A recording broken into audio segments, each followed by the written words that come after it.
আসসালামু আলাইকুম। ওয়ালাইকুম আসসালাম। ঈদ মোবারক। ঈদ মোবারক। বসেন। আচ্ছা, থ্যাংক ইউ। কেমন আছেন আপনি? মোটামুটি ভালোই আছি। আচ্ছা, রেডিও সারেবেলার ঈদ আয়োজনে আপনাকে স্বাগতম। আমরা একটু দর্শকদের একটু ঈদের শুভেচ্ছা জানিয়ে আসি। হাসি খুশি কাটুক বেলা, মন ছুঁয়ে যাক মনে, ঈদের খুশি উপচে পড়ুক সবার হৃদয় কোণে। দর্শক শ্রোতা, সবাইকে স্বাগত জানাচ্ছি রেডিও সারাবেলার বিশেষ আয়োজন ঈদ একাল সেকাল অনুষ্ঠানে। আজকে আমাদের মাঝে উপস্থিত আছেন আপনাদের সবার পরিচিত মুখ, গাইবান্ধা পরিবেশ আন্দোলনের সভাপতি এবং বিশিষ্ট ক্রীড়া সংগঠক ওয়াজিউর রহমান রাফেল। রাফেল ভাই, আপনি আমার যদি ভুল না হয় তাহলে আপনি 60 দশক থেকে শুরু করে এই বিংশ শতাব্দী পর্যন্ত আপনি বিভিন্ন সময়ে বিভিন্নভাবে ঈদ উদযাপন করে আসছেন। আমরা যদি আপনার শৈশবের ঈদ সম্পর্কে যদি জানি, যে সে সময় যে চাঁদ রাত, যে ঈদের নামাজ পড়া, শৈশবের ঈদটা আপনার কেমন কেটেছে? আচ্ছা, আমরা মানুষ অনেক পুরনো মানুষ। আমরা গত শতাব্দীর 60-70 দশকে আমাদের ঈদের কথা বলছেন আপনারা, তখন আমরা অনেক ছোট। আমাদের সবচেয়ে আনন্দ লাগতো প্রথমে রমজান মাস আসার আগের দিন রমজানের চাঁদ দেখবো, ঈদ রোজার চাঁদ। আগামীকাল থেকে রোজা হবে, আনন্দ উৎসবে আমরা মেতে উঠতাম। আমার বাসায় গাইবান্ধা শহরের মধ্যপাড়ার মাঠে চলে যেতাম, স্কুলের মাঠে। মধ্যপাড়া স্কুলের মাঠে যদি চাঁদটা দেখা না যেত, আমরা দৌড় দিয়ে চলে যেতাম ইসলামী স্কুলের মাঠে যেয়ে দোতলায় হয়তো উঠতাম, ওখান থেকে চাঁদটা সুন্দর দেখা যেত রমজানের। বাসায় এসে দৌড় দিয়ে বলতাম যে হ্যাঁ, চাঁদ দেখে আসলাম, আগামীকাল থেকে ঈদ। আমরাও আনন্দ করতাম। বিশেষ করে গোটা মাস হয়তো রোজা করতে পারতাম না, কিন্তু প্রথম রোজাটা আমরা করবই, এটা আমাদের মধ্যে একটা ছিল যে প্রথম রোজাটা আমাদের বন্ধু বান্ধব যারা সবাই আমরা তখন আমাদের কথা যে প্রথম রোজাটা করব আমরা। আর রোজার মধ্যে স্কুল বন্ধ হয়ে যেত, আনন্দ উৎসব সেই জন্য আরও বেশি হতো, আমাদের সবাই একসাথে হতাম। এই হচ্ছে প্রথম রমজান। তারপর আস্তে আস্তে তো রমজান মাস চলছে, কিছুদিন পর 15 তারিখের পর থেকে আমাদের জামা কাপড়ের চিন্তাটা আসতো। আব্বারা নিয়ে যেত, প্রত্যেক বাড়ি দেখতাম তখন মারা মার্কেটে বেরোতেন না। সেই কারণে আমাদের পিতারা, আমাদের অভিভাবক হিসেবে আমার বাসা, তার পাশের বাসা, তার প্রতিবেশী সকলকে দেখি সকালে উঠে হয়তো আমাকে নিয়ে যাচ্ছে, কোনোদিন তাকে নিয়ে যাচ্ছে। আমরা জানতাম কিরে কোথায় যাচ্ছিস, আমরা ঈদের কাপড় কিনতে যাচ্ছি। তাদের ভাই বোন, আমাদের ভাই বোন, আমরা আলাদা আলাদাভাবে যেতাম, যে কাপড় কিনতাম। তখন কিন্তু রেডিমেড কাপড়ের দোকানে এইভাবে ছিল না। আচ্ছা, কাপড়ের দোকানে আমরা কাচারি বাজার যেয়ে কাপড়ের দোকানে কাপড় কিনে দর্জির কাছে বানাতে দিতাম, এবং আমরা খুবই উদ্বিগ্ন থাকতাম যে দর্জি সময় মতো দিবে কিনা। দর্জি সময় মতো দিতে চাইতো না, 3 দিন 4 দিন পর হয়তো দিবে বলতো, ডেলিভারি ডেট, কিন্তু সময় মতো দিতেন না। ওনারা আমাদেরকে খালি ঘুরাতো না, আমরা যেতাম আর আসতাম। কখনো কি এমন হয়েছে যে মানে যেহেতু আপনি বললেন যে তারা সময় মতো দিতেন না, এমন হয়েছে কি যে ঈদের দিন আপনি নতুন জামাটা দর্জি আপনাকে দেয়নি? তা হয়নি, কি ঈদের আগের দিন রাত পর্যন্ত দিছে, এমন হয়েছে। ঈদের দিন সন্ধ্যার সময় দর্জি আমাকে দিছে, আমরা খুব রাগারাগি করতাম যে কি অবস্থা, ওরা তাড়াতাড়ি কাপড় ইস্ত্রি করে আমাদেরকে পাঠিয়েছে নতুন কাপড়, এইরকম হয়েছে। আর আমার একটা মনে আছে, আমার বোনের একটা রাত 3টার সময় সে দিয়ে গেছে। আচ্ছা, জামা, আমার বোনের একটা জামা রাত 3টার সময় দিয়ে গেছে। আপনি বোনের কথা বললেন না, এই ফাঁকে একটু জেনে নিই যে আপনারা কয় ভাই বোন ছিলেন? তখন আমরা ছিলাম, আসলে আমরা 5 ভাই 3 বোন ছিলাম। আচ্ছা, আমার শৈশবেই আমার এক ভাই রোড অ্যাক্সিডেন্টে মারা গেছেন। তখন তাহলে 4 ভাই 3 বোন এরকম ছিলাম আমরা। তা আমরা আমরা পিঠে যারা ছিলাম, আমার ছোট বোন, আমার বড় বোন, আর একজন বড় বোন, এরা আমরা বেশি মনে আছে, তারা একসাথে যে আমরা আব্বা আমাদেরকে কাপড় কিনে দিতেন, এবং সেভাবে আমরা দর্জির কাছে বানাতাম। তখন কি আসলে মানে প্রতি বছরে কি ঈদের জামা মানে পেতেন না, বা বছরের নির্দিষ্ট সময়ে এইগুলো কেনা হতো? না, আমরা যদি একটু বলি যে মানে আমি 90 দশকের কথা বলি, যে সময় আমার শৈশবকাল, সে সময় আমি দেখেছি যে ঈদকে কেন্দ্র করেই কাপড় কেনা হতো, এবং এমন কাপড় কেনা হতো যেটা দেখা যাচ্ছে যে আমার পরের ঈদ আরও 1 বছর পর 2 বছর পরেও যেন সেই কাপড়টা যেন আমার হয়। মানে এরকম কোনো স্মৃতি আছে কি? যেমন আছে, যেমন পাঞ্জাবির বিষয়টা। আচ্ছা, পাঞ্জাবির বিষয়টা, একটা পাঞ্জাবি কিনলে 2-3 বছর আমাদের চলে যেত।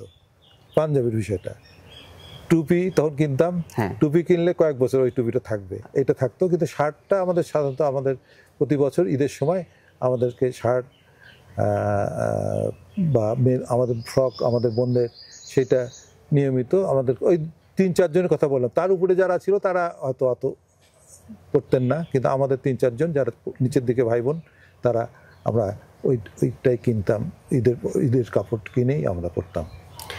তাহলে এর ফাঁকে একটা কথা বলি যে তখনকার সময়ে মানে যেহেতু উপলক্ষ হিসেবে কেনা হতো, এখন তো সারা বছরে আমাদের যারা নতুন প্রজন্ম, যারা এখনকার শিশু, যারা ঈদ উদযাপন করে, তারা প্রতি বছরই কিন্তু পেয়ে থাকে, আবার ঈদের সময় একাধিক কাপড় পেয়ে থাকে। যে তখন যে একটা কাপড় পাওয়া আর এখনকার যে একাধিক কাপড় তাদের পাওয়া, মানে এটার যে আনন্দ, মানে এটাকে কিভাবে দেখবেন আপনি? আচ্ছা, তখন একটা আমাদের আকর্ষণ ছিল, আমরা যখন ঈদের কাপড়টা পেতাম কাউকে দেখাতাম না। ঈদের দিনে একবারে দেখবে, আমার প্রতিবেশী যে তারাও আমাকে দেখাবে না, আমিও তাদেরকে দেখাবো না। বিশেষ করে মেয়েদের ব্যাপারে এটা খুবই হতো, মেয়েরা কখনই কাপড় দেখাতো না, সকালে ঈদের সকালেই তারা পরতেন। আমরা ওইটা নিতাম, সময় মতো নিয়ে আমরা ঈদের দিন পরতাম। এবং আরেকটা কি কথা বললেন আপনি? বললাম যে এখনকার সময়ে অনেক কাপড় চোপড় তারা পেয়ে থাকে। এখন যেমন এখন তো আমি দেখি একটা একটু গরিব মানুষও 2-3টা কাপড় পেয়ে যায়। একজন এ দিল না, ওর ভাই দিল, বোন দিল, এইভাবে করতে করতে অনেক কাপড় হয়ে যায়। তখন আমাদের তা ছিল না, ওইভাবে ছিল না, কেউ দেওয়ার প্রশ্ন ছিল না। এই আব্বা যেটা দিত, আব্বা পিতামাতারা যেটা দিত ওইটাই আমরা পড়তাম, ওইটা পরেই আমরা ঈদ করতাম। না, আমি জানতে চাচ্ছিলাম যে তখনকার একটা পাওয়া আর এখনকার একাধিক পাওয়া, এটার যে মানে এর আনন্দকে কিভাবে? তখনকার ওই আনন্দ তো চিন্তাই করা যায় না, মানে ভাষায় প্রকাশ করা যায় না, কি আনন্দের মধ্যে থাকতাম। একটা কাপড় আমরা আসবে, কাপড় পরবো ঈদের, সে ঈদের সকালে যখন কাপড়টা পাঞ্জাবি পরে নামাজ পড়ে এসে ওই কাপড়টা যখন পরতাম, কত আনন্দ। ওইটাকেই মনে করতাম, ঈদের পরের দিনও বলতাম এটা আমাদের ঈদের কাপড়। যারা আসতো, বেড়াতে আসতো, দেখা করতে আসতো, তাদেরকে বলতাম ঈদের কাপড়।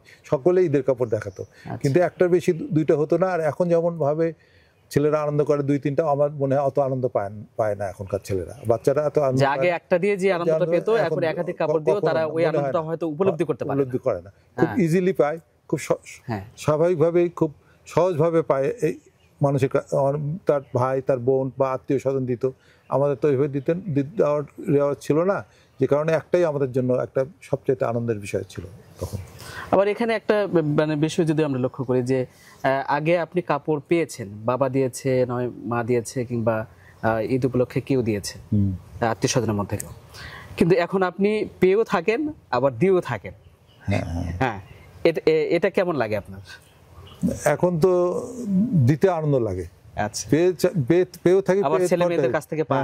হ্যাঁ, সবার কাছে পাই, আত্মীয় স্বজন সকলকে, ছেলে মেয়ে মানে সবাই পাই। আমরাও যে দেই বিভিন্ন জায়গায়, এটা তো খুব আনন্দ পাই আমরা এখন। এই আনন্দ, ওইটা একটা ঈদের সময় আমাদের বাজেট থাকে যে আমরা সব কিছু দিব, আবার আমাদের কপালেও কিছু চলে আসে অটোমেটিকলি।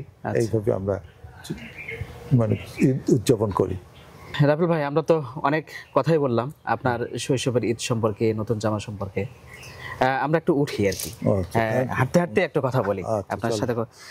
আমরা দেখেছি যে আগেকার সময়ে ঈদের যে শুভেচ্ছা বিনিময়, সেটি ঈদ কার্ড দিয়ে হতো, আবার দেখা যাচ্ছে যে কারো বাসায় গিয়ে আমরা দাওয়াত দিয়ে আসতাম। কিন্তু এখনকার এই ভার্চুয়াল সময়ে যে সামাজিক যোগাযোগ মাধ্যম, ফেসবুক, আবার আরও অনেক কিছু মাধ্যম আছে, আমরা মেসেঞ্জারে ঈদ মোবারক বা ঈদের শুভেচ্ছা জানিয়ে থাকি। তো এই যে তখনকার যে ঈদ কার্ড দিয়ে শুভেচ্ছা বিনিময়, এখনকার যে ভার্চুয়ালি যে আমি একটা পোস্টে এখনই একটা রিয়েক্ট দিচ্ছি দুঃখের, আবার কিছুক্ষণ পরে দেখা যাচ্ছে একটা সুন্দর একটা ছবি দেখলাম, সেখানে আবার একটা লাভ রিয়েক্ট দিয়ে ফেললাম। তাহলে এটাকে আপনি কিভাবে দেখবেন যে তখনকার যে ঈদ কার্ডের যে শুভেচ্ছা বিনিময় বা বাসায় গিয়ে দিয়ে দাওয়াত দিয়ে আসার একটা বিষয়, আর এখনকার যে ভার্চুয়ালি যে দাওয়াত দেওয়ার বিষয়, এটাকে কিভাবে মূল্যায়ন করবেন আপনি? আমাদের সময় ঈদ কার্ডের একটা প্রচলন ছিল। ঈদ কার্ডটা আমরা দোকান থেকে কিনতাম, আবার আর্টিস্টিক হতো অনেকটা, ছবি থাকতো কতটা, আবার আর্ট সুন্দর ছবি, যত সুন্দর সুন্দর ছবি থাকতো। দিয়ে আমরা ঈদ কার্ডটা কিনে এনে কাকে কাকে ঈদ কার্ড দিব আমরা ঠিক করে নিতাম, আমরা সেইভাবে ঈদ কার্ডগুলো পাঠিয়ে দিতাম। আবার সুন্দর করে লেখা হতো ওখানে, অবশ্যই খামে খুব সুন্দর করে লেখা হতো, লেখা হয়ে আমরা তাদের বাসা দিয়ে আসতাম, বন্ধুদেরকে দিতাম। এইটা প্রচলন ছিল। আস্তে আস্তে ঈদ কার্ডের এখন প্রচলন নাই, আমরা এখন দেখি না। এখন ছেলেমেয়েদের দেখি ওই ফেসবুকেই বা মোবাইলের মাধ্যমেই শুভেচ্ছা জানায়, সকলকে একসাথে শুভেচ্ছা জানায় একবারে, ঈদের শুভেচ্ছা রইল সকলকে, এইভাবে দিয়ে যে যে দেখলেন ফেসবুকেই দেখা হয়ে গেল শুভেচ্ছা। তা আমাদের সাথে ওটা ডিফারেন্ট ছিল, আমাদের একটা আনন্দ ছিল যে বাসায় যাই দিয়ে আসতাম, ইনভাইট করতাম, বাসায় আসবেন, আসো তোমরা কালকে আমাদের বাসায়। 2-3 দিন আগের থেকে আমরা ঈদ কার্ড দিতাম, এমনকি পোস্ট করতাম, তখন বাই পোস্টে ঈদ কার্ড পাঠিয়ে দিতাম। আমার বন্ধু ভাই হয়তো আছে, মামাতো ভাই, চাচাতো ভাই, খালাতো ভাইরা আছে রংপুর, বগুড়া, ঢাকায়, তাদেরকে বাই পোস্টে আমরা পাঠাতাম, পোস্ট অফিসে ঈদ কার্ড চলে গেল তাদের কাছে, তারাও আমাদের কাছে এইভাবে আসতো তাদের ঈদ কার্ড। সেই ঈদ কার্ড এখন আর শুভেচ্ছা ভার্চুয়ালি হয়, মানে যে আন্তরিকতা সেটি মনে হয় যে সাক্ষাতে কিংবা ঈদ কার্ডের মধ্যে থাকতো, সেটা ভার্চুয়ালি মনে হয় আমাদের হয়তো নাই। এখন তো এই জেনারেশনকে তো আমি তো অবজ্ঞা করতে পারি না, তাদের চিন্তা একরকম, আমাদের চিন্তা একরকম ছিল, কিন্তু আমাদের কাছে মনে হয়েছে ওইটা আমরা খুব আনন্দ পেতাম, ওই রকম ঈদ কার্ড, ওই রকম শুভেচ্ছা বিনিময়, ওই কথাগুলো। তখন ফোনও থাকতো না, যখন তখন তো ল্যান্ড ফোন তাও সব বাসায় থাকতো, ছিল না, সে কারণে ওইটা হতোও না। ওইটার মধ্যে দিয়েই আমরা জানতাম যে ঈদের শুভেচ্ছা। পরে হয়তো চিঠির মাধ্যমে জানালো তোমার ঈদ কার্ড পেয়েছি, ভালো আছো তুমি, এইভাবে দিত তারা। আচ্ছা, না আমার কাছে কেন মনে হয় যে যেহেতু আমরা মানে ফেসবুকে যখন স্ক্রল করি তখন দেখা যাচ্ছে কারো হয়তো মৃত্যুর সংবাদ শুনে আমরা হয়তো একটা স্যাড রিয়েক্ট দিলাম, কিংবা একটা দুঃখের একটা স্ট্যাটাস দিলাম, আবার 1 মিনিট পরে যখন আবার স্ক্রল করছি তখন দেখা যাচ্ছে যে খুব মানে একটা সুন্দর ছবি কিংবা সুন্দর একটা মুহূর্তের কেউ কিছু পোস্ট করেছে, সেখানে আবার লাভ ডেট দিয়ে ফেললাম। এই যে আমাদের যে চেঞ্জ, এই কারণে বললাম যে তখনকার যে আন্তরিকতা এখনকার মনে হয় আমরা মুহূর্তের মধ্যে চেঞ্জ হয়ে যায়। অবশ্যই সেই বিষয়টাই এখনকার প্রতি মুহূর্তে আমাদের চিন্তা চেঞ্জ হয়। কিছুক্ষণ আগে একটা শোক সংবাদ শুনলাম, শুনে আমরা শোকের মধ্যে থাকি, অনেকক্ষণ থাকি। গতকাল আমার যেমন হয়েছিল, একটা শোক সংবাদ শুনে আমি সন্ধ্যার সময় আমার বন্ধু বান্ধবের সাথে যখন কথা বলি, তারা বললেন যে তোমার মন এত খারাপ কেন? আমি বললাম না, আমার পাশের বাসায় একজন মহিলা মারা গেল, আমি পরিচিত ছোট। কিন্তু এখন কিন্তু ওই মৃত্যু ওইখানে শেষ, সাথে সাথে আর একটা আবার নতুন করে শুরু। খুব দ্রুত ফাস্ট, জীবন অনেক গতি বেড়ে গেছে, যার জন্য আমাদের মতো অত চিন্তা করে না কে মারা গেল। এমন অনেক দেখেছি আমরা, যখন বলি যে মারা গেছে, তো মৃত্যু হবেই, তো ওটা স্বাভাবিকভাবে মেনে নেন, ওটা ভুলে যায় তারা। আচ্ছা, আমরা একটু জানতে চাচ্ছি যে ঈদের দিন আগের সময় যেটা হতো যে অনেক রেস্ট্রিক্টেড থাকতো, যে বাসা থেকে একাই কাউকে বের হতে দিত না। এখন সময় যেমন আমরা দেখি যে মানে হুট করে বেরোয় ফেলি, বা বাবাকে বললাম যে আমি একটু ঘুরতে গেলাম, তখনকার সময় কিন্তু এতটা সহজ ছিল না। আমি যেমন করেছিলাম যে আমার বন্ধুকে বলছিলাম যে ঈদের দিন তো আমাকে বের হতে দিবে না, তুই আমার বাসায় আসিস, তাহলে তুই বাসায় আসলে বাবা আমাকে বের হতে দিবে। তো এরকম কিছু, মানে আপনি তো আরো আগের কথা। আমরা ঈদের দিন সকালে উঠে গোসল করে প্রথমে কাজ ছিল আমাদের নামাজ পড়তে যাওয়া। আমাদের তৎকালীন ঈদগাহ মাঠ ছিল স্টেডিয়াম, গাইবান্ধা এখন যেটা স্টেডিয়ামের ভিতরে হেলাল পার্ক বলা হতো। তখন হেলাল পার্কের মাঠে আমরা নামাজ পড়তাম। নামাজ পড়ে বাসায় এসে একটু খাওয়া দাওয়া করে বন্ধু বান্ধবরা একসাথে হতাম। একসাথে হয়ে আমাদের এমন দিন গেছে যে আমরা একটু ঘুরে বেড়াবো। তো ঘুরে বেড়ার কোনো হেঁটেও ঘুরে বেড়াচ্ছি, কখনো আবার ব্রিজ রোডে তখন সাইকেলের দোকান ছিল, 8 আনা করেই সাইকেল ভাড়া পাওয়া যেত, বাইসাইকেলে উঠে আমরা 4-5 জন বাইসাইকেল 8 আনা করে নিয়ে আমরা একটা সাইকেলে 2 জন হয়তো বসে আমরা বেড়াতাম। আমাদের বাসায় বলে দিত যে দুপুর 12:30 থেকে 1টার মধ্যে বাসায় ফিরতে হবে। সেইভাবে সকালে নামাজের পর বেরলাম, 10টায় বের হতাম হয়তো, বেরে আমরা ওই সাইকেলটা ভাড়া করে আমরা শহরের এদিক ওদিক বেড়াতাম।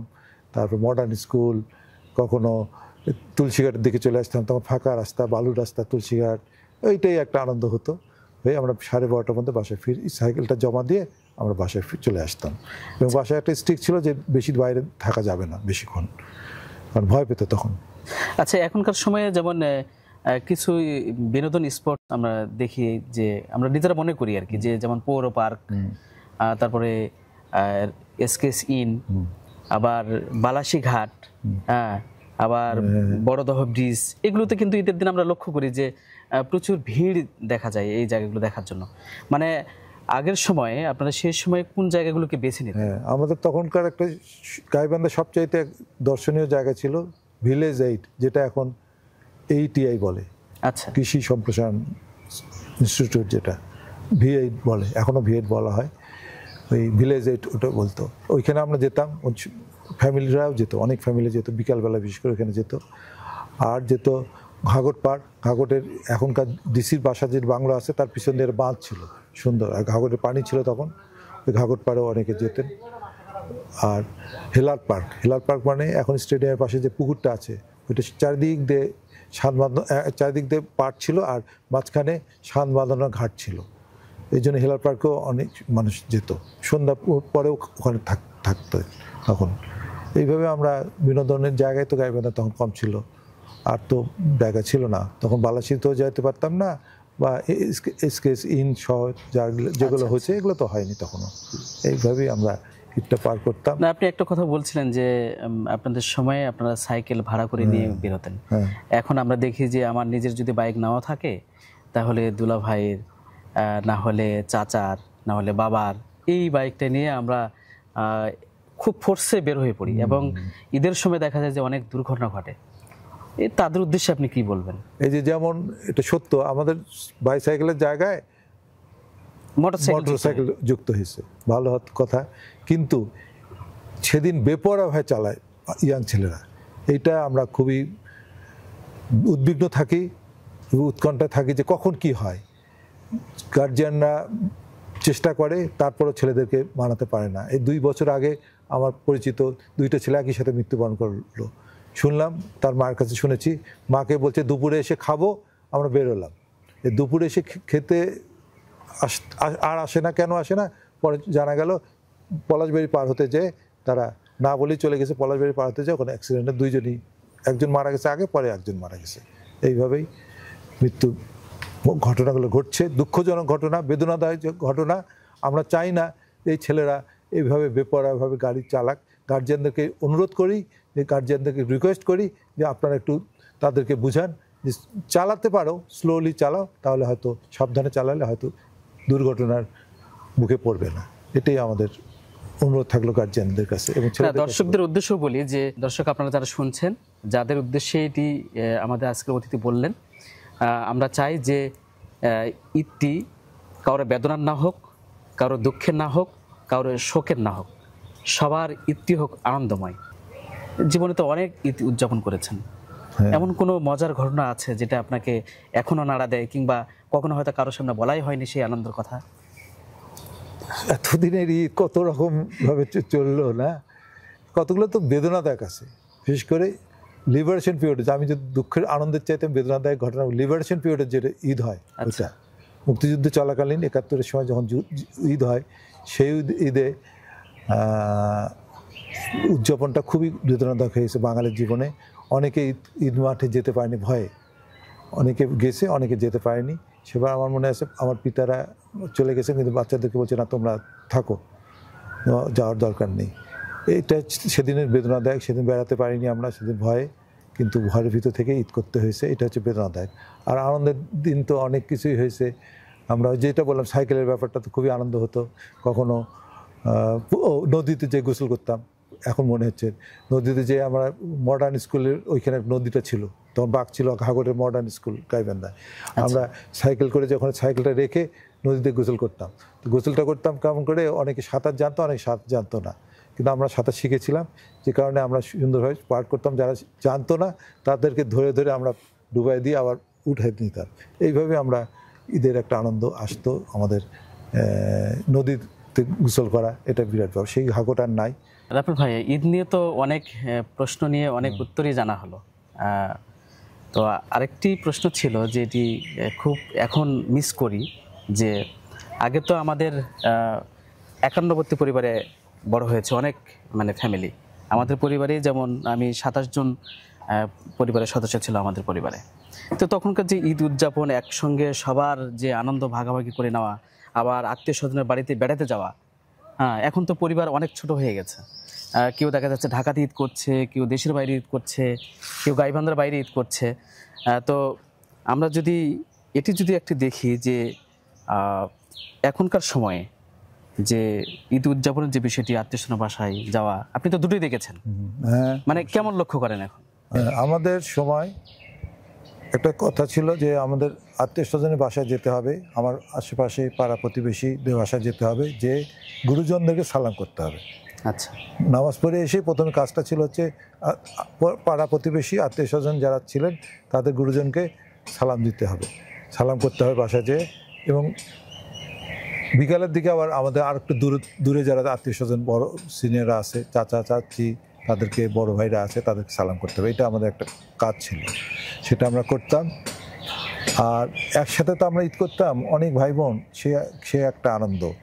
এখনকার সময় যেটা হচ্ছে, যেটা সম্ভব হচ্ছে না, কারণ কেউ ঢাকায় গেলে আসতেই পারছে না, হয়তো চেষ্টা করে আসার জন্য, একবার পারে আবার দুইবার পারে না, এইভাবে কেউ হয়তো রংপুরে আছে, কেউ চিটাগাংয়ে আছে, কেউ বরিশালে আছে, বিভিন্ন জায়গায় চাকরি করার কারণে থাকতে হয়, আসতে পারে না। একসাথে ঈদ করা সম্ভব হয় না, একসাথে ঈদ করার যুগ শেষ হয়ে গেছে আমার মনে হয়। শুধু এখন মনেই হয় যে আমাদের যে কবে এটা পাবো, আদৌ কোনোদিন হবে কি না আমরা মনে করি যে হয়তো হবে না, কিন্তু আফসোসটা থেকেই যাবে। তারপর চেষ্টা করি যতটা পারি আত্মীয় স্বজন ভাই বোনদেরকে নিয়ে আসার চেষ্টা করি গাইবান্ধায়। অনেকে আসতে পারে, বোন আসলে ভাই আসতে পারে না, ভাই আসলে বোন আসতে পারে না, কেউ আমেরিকায় আছে, কেউ ইংল্যান্ডে আছে, সম্ভব না, এটা আছে। তারপরেও আমাদের সকালবেলা দেখতাম, দুপুরবেলা দেখতাম আমার চাচা চলে আসছেন, আবার বিকালবেলা দেখতাম আমার মা চাচিদের বাসায় যাচ্ছেন, চাচিরা আমাদের বাসায় আসছেন, এই জিনিসটা ছিল। এখন এটা উঠেই গেছে বোধহয়, বিকালবেলা একটু ফুল রেস্ট, কোনো খাওয়া দাওয়া সবার ব্যস্ততা বেড়ে গেছে, তারপর হয়তো রেস্ট নিয়ে নেন, আর কারো বাসায় যান না। ঈদের পরের দিন একটু একটু দেখা করা হয়, এইরকমই চলছে এখনকার ঈদ। একটা পার্থক্য তো আছেই, থাকবেই, যুগের অনেক পরিবর্তন হয়েছে, অনেক দিনের আগের কথা, এখন অনেক জীবন ফাস্ট হয়ে গেছে, ছেলেরা অনেক রকম চিন্তা করে।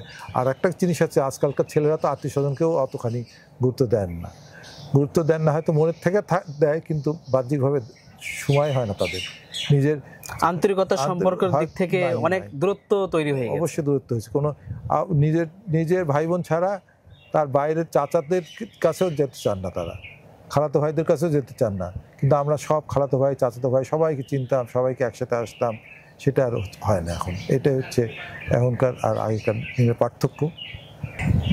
আপনি বলছিলেন যে আপনার নামাজ পড়ে এসে বড়দেরকে সালাম করতেন, আবার দূরের কোনো আত্মীয় যদি থাকতো তাদের বাসায় গিয়েও তাদেরকেও সালাম করতেন, প্রতিবেশীদেরকে বেশি প্রতিবেশীদের করতেন। তো এখন আমরা দেখি যে সালাম করলেই সালামি, তখন কি আপনার এটা পেতেন? আমাদের সালামি ছিল না, আমরা যে চাচার কাছে সালাম করতাম, চলে আসতাম, ওইটা আনন্দ পেতাম। আর চাচারা আমাদের দোয়া করতো, ওইটাই আমাদের খুশি, যে চাচা দোয়া, মানে সালাম মানে দোয়া ছিল। এটা কোন সময় থেকে আসলো যে সালাম মানে সালামি দিতে হবে? এটা বোধহয় বছর, মানে আসলো কিভাবে এটা? হঠাৎ করে আমি শুনি, আমাদের কালচারে, উত্তরাঞ্চলের কালচারে ছিল না। আমি ঢাকায় যেয়ে প্রথম শুনি, আমার যেটুকু শোনা, ঢাকায় যেয়ে আমি শুনছি যে সালাম করে নেওয়া, সালামি নেওয়া, সেটা আস্তে আস্তে উত্তরাঞ্চলেও চলে আসছে এখন। আমার ধারণা, এখন নাও হতে পারে, এটা ওখান থেকে আসছে কিনা কালচারটা আমার জানা নেই, তবে এটা আমাদের ছিল না। হয়তো 20 বছর হলো আসছে, 30 বছর হলো আসছে, আমি তো আরও আগে কথা বলছি। রাফেল ভাই, আমরা তো অনেকক্ষণ থেকেই কথা বলছি, আমরা একটু দর্শকদের উদ্দেশ্যে বলতে চাই যে তারা আমাদেরকে অনেকক্ষণ থেকে শুনছেন, অনেকক্ষণ থেকে দেখছেন, তাদের উদ্দেশ্যে বলতে চাই যে আমরা একবারে অনুষ্ঠানের শেষ পর্যায়ে চলে এসেছি, এখন বিদায় নিতে হবে। আপনারা নিশ্চয়ই আপনাদেরকে এই অনুষ্ঠানটি পুরনো দিনের কথা মনে করে দেবে, আবার যারা নতুন আছেন তাদেরকেও জানান দেবে যে আসলে আগের ঈদগুলো আমাদের যারা বড় ছিলেন, যারা পূর্বপুরুষ ছিলেন, তারা কিভাবে কাটাতেন। আমরা সেই জিনিসটি নিয়ে আজকে কথা বলার চেষ্টা করেছি। নিশ্চয়ই আপনাদের এই অনুষ্ঠানটি ভালো লেগেছে বা ভালো লাগবে। আমরা আর কথা বাড়াবো না, আপনাদেরকে বলতে চাই যে এতক্ষণ আমাদের সাথে ছিলেন আজকের অতিথি, গাইবান্ধা পরিবেশ আন্দোলনের সভাপতি এবং বিশিষ্ট ক্রীড়া সংগঠক ওয়াজিউর রহমান রাফেল। আমরা তার সঙ্গে কথা বলছিলাম। আবারও ঈদের যে কদিন আছে, আমরা হয়তো আরও কোনো অতিথির সঙ্গে এগুলো বিষয় নিয়ে আরও আলোচনা করব, আরও কথা বলবো, আরও আড্ডা দেব। সেই পর্যন্ত সবাই ভালো থাকুন, সুস্থ থাকুন, রেডিও সারাবেলার সাথে থাকুন এবং ঈদকে উদযাপন করুন। ঈদ মোবারক। রাফেল ভাই, আমাদের রেডিও সারাবেলার এই অনুষ্ঠানে আপনি এসেছেন, আপনাকে শুভেচ্ছা জানাই এবং কৃতজ্ঞতা জানাচ্ছি। আপনাদেরকেও ধন্যবাদ জানাই। রেডিও সারাবেলার শ্রোতা, দর্শক এবং রেডিও শালাবার কর্তৃপক্ষ সকলকে শুভেচ্ছা এবং ঈদ মোবারক সকলে।